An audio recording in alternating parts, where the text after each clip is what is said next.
యాకోబు మరణం తరువాత ఇశ్రాయేలు వంశస్థులు గోషెను దేశంలో ప్రశాంతంగా జీవించారు.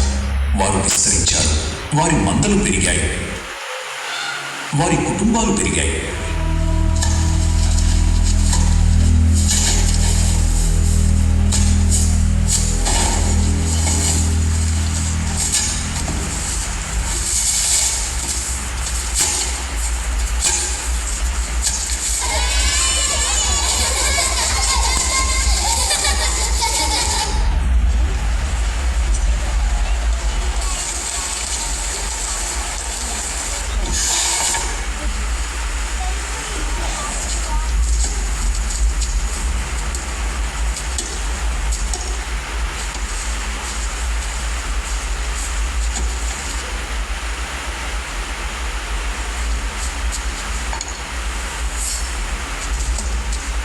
తాత, ఇది ఏ స్థలం?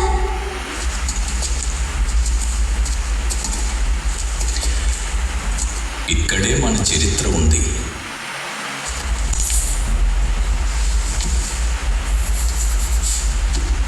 తన చివరి సంవత్సరాలలో యోసేపు తరచుగా ఐగుప్తు యొక్క గొప్ప గ్రంథాలయానికి వచ్చేవాడు. తన మనవళ్లను కూడా తీసుకువచ్చేవాడు.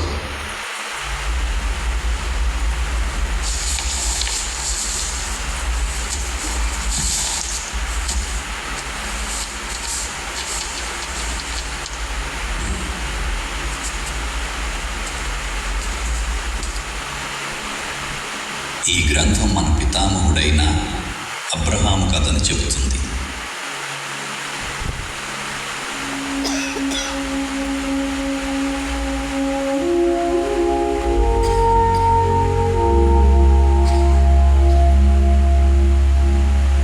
ప్రభువైన యెహోవా నాకేమి ఇచ్చిననేమి, నేను సంతానము లేనివాడనైపోవచ్చునానే.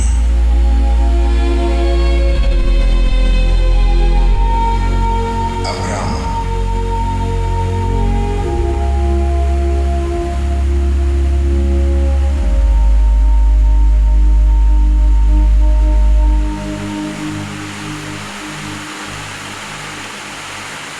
ఆకాశము వైపు చూచి నక్షత్రములను లెక్కించగలిగితే లెక్కించుము.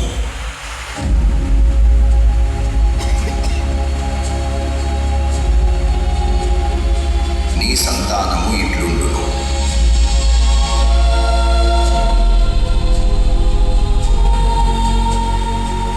నేను నమ్ముతున్నాను, ఈ దేశమును స్వతంత్రించుకున్నట్లు దాని నీకిచ్చుటకు కల్దీయుల పట్టణములో నుండి నిన్ను యువతలకు తీసుకొని వచ్చిన యెహోవాను నేనే. ప్రభువైన యెహోవా, దీన్ని స్వతంత్రించుకునేదనని నాకెట్లు తెలియదు. సూర్యాస్తమైనాక అబ్రామునకు గాఢ నిద్ర పట్టింది. అప్పుడు దేవుడు అతనితో కలలో మాట్లాడాడు. నీ సంతతి వారు పరదేశమందు నివసించి ఆ దేశపు వారికి దాసులుగా నుందురు. వారు 400 ఏండ్లు వీరిని శ్రమ పెట్టుదురు. వీరు ఎవరికి దాసులవుదురో ఆ జనమునకు నేనే తీర్పు తీర్చుదును. తరువాత వారు మిక్కిలి ఆస్తితో బయలుదేరి వచ్చెదరు. ఐగుప్తు గురించి మాట్లాడినప్పుడు ముందుగా గుర్తుకు వచ్చేది ఒకటి, నైలు నది.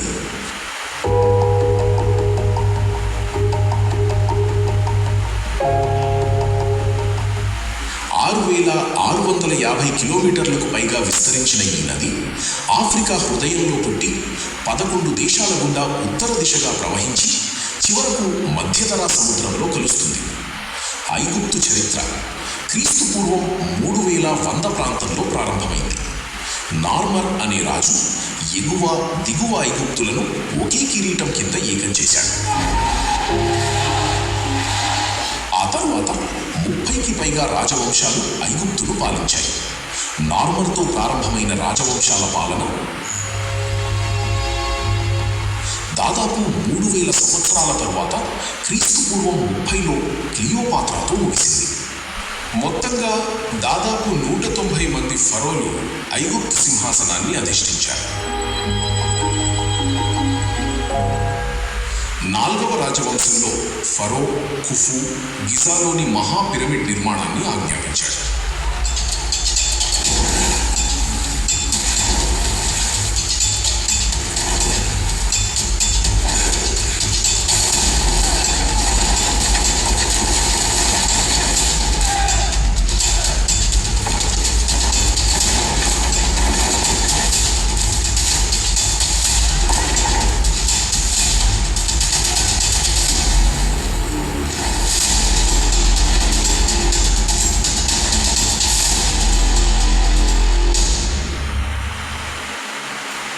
నన్ను బానిసగా ఐగుప్తుకు తీసుకొచ్చినప్పుడు అది క్రీస్తు పూర్వం సుమారు 1650వ సంవత్సరం. కానీ అప్పటి ఐగుప్తును పాలించింది స్వదేశీయ ఫరో కాదు, కనాను దేశం నుండి వచ్చిన సాలిటిసు అనే రాజు.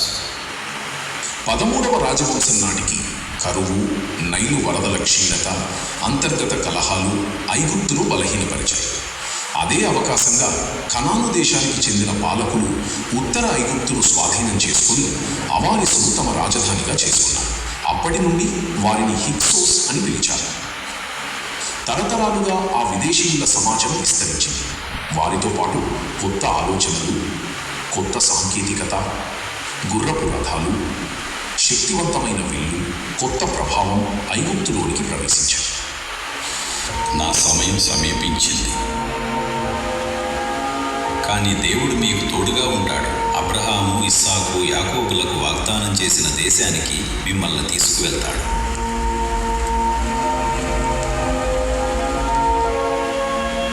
ఆ రోజు దయచేసి నా ఎముకలను కూడా మీతో తీసుకువెళ్ళండి.